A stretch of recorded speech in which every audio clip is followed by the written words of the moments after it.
តើថៅកែកាស៊ីណូ67នៅស្រុកចន្ទ្រាជាអ្នកណាហេតុអីក៏ថ្លើមធំហ៊ានដាក់លបែងបញ្ជុលមាន់និងបើកឲ្យប្រជាពលរដ្ឋខ្មែរចូលលេងកក្រឹកកក្រែងល្មើសច្បាប់កាស៊ីណូបែបនេះ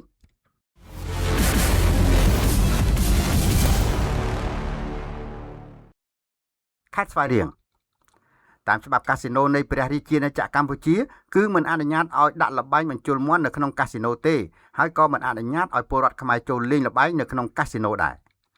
ចុះម្ចាស់កាស៊ីណូ67នៅភូមិស្រមឃុំសំរោងស្រុកចន្ទ្រាខេត្តស្វាយរៀងជាអ្នកណាហេតុអីក៏ថ្លើមធំម្លេះហ៊ានដាក់លបែងបញ្ជុលមាន់នៅក្នុងកាស៊ីណូរបស់ខ្លួនហើយបើកឲ្យពលរដ្ឋខ្មែរចូលលេងភ្នាល់ដោយសេរីបែបនេះ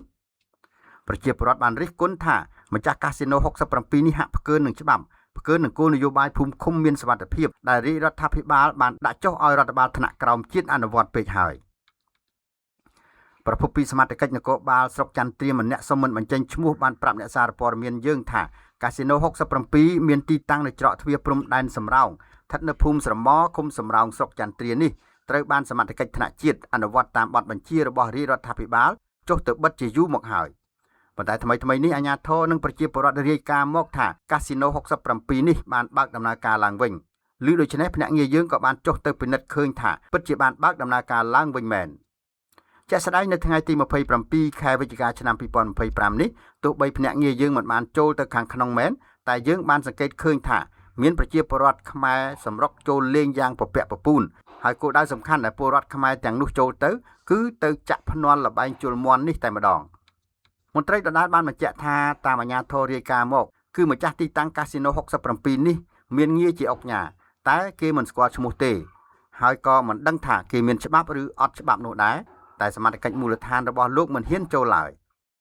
លោកថាចំពោះការល្មើសច្បាប់បើកឲ្យប្រជាពលរដ្ឋខ្មែរចូលលេងល្បែងក្នុងកាស៊ីណូនេះលោកបានត្រឹមតែរាយការណ៍ជូនថ្នាក់លើបន្តប៉ុណ្ណោះចំណែកលោកជាសមាជិកមូលដ្ឋានគេមិនអនុញ្ញាតឲ្យចូលទៅក្នុងកាស៊ីណូរបស់គេទេតែកតិននឹងករណីកាស៊ីណូ67មានដាក់លបែងបញ្ជុលមាន់ហើយបើកឲ្យប្រជាពលរដ្ឋខ្មែរចូលចាក់ភ្នាល់ភ្លុកទឹកភ្លុកដីនេះលោកម៉ែនអេងអភិបាលរងខេត្តនិងជាអ្នកនាំពាក្យរដ្ឋបាលខេត្តស្វាយរៀងបានប្រាប់អ្នកសារព័ត៌មានយើងតាម Telegram យ៉ាងខ្លីថាលោកនឹងពិនិត្យមើលរឿងនេះចំណែកសមាជិកម្នាក់ទៀតសូមមិនបញ្ចេញឈ្មោះបានបង្ហើបប្រាប់អ្នកកាសែតយើងថាម្ចាស់កាស៊ីណូខាងលើបានប្រាប់លោកថាគេមានច្បាប់បើកឲ្យខ្មែរចូលលេងដោយគេបានប្រមូលគៀងគរក្រុមអ្នកញៀនល្បែងតាមបណ្ដាខេត្តនានាឲ្យមកលេងនៅក្នុងកាស៊ីណូ67នេះប៉ុន្តែភ្នាក់ងារយើងមិនអាចរកមធ្យោបាយសុំការបំភ្លឺពីលោកអុកញ៉ាថៅកែកាស៊ីណូ67ស្រមនេះបានទេដោយសន្តិសុខកាស៊ីណូមិនឲ្យចូលជួបដើម្បីសួរនាំឡើយ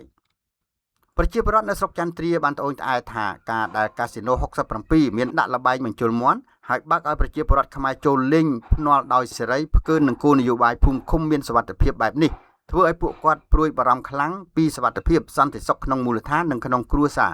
ដោយសារកាស៊ីណូមួយនេះបានអូសទាញប្តីនិងកូនចៅរបស់ពួកគាត់ឲ្យងប់ងល់ចូលលេងល្បែងជុលមាន់ដាច់បាយដាច់ទឹកដូច្នេះពួកគាត់បានទទូចសំណូមពរដល់លោកពេងពោសាអភិបាលខេត្តស្វាយរៀងក៏ដូចជាថ្នាក់ដឹកនាំគ្រប់លំដាប់ពិសេសលោកឧបនាយករដ្ឋមន្ត្រីអភិសន្តិបណ្ឌិតសសុខារដ្ឋមន្ត្រីក្រសួងមហាផ្ទៃមេត្តាបញ្ជូនមន្ត្រីជំនាញឲ្យចុះទៅពិនិត្យក្នុងកាស៊ីណូមួយនេះផងថាតើមានច្បាប់ឬអត់មានការអនុញ្ញាតឲ្យដាក់លបែងជុលមាន់និងបើកឲ្យពលរដ្ឋខ្មែរចូលលេងមែនឬអត់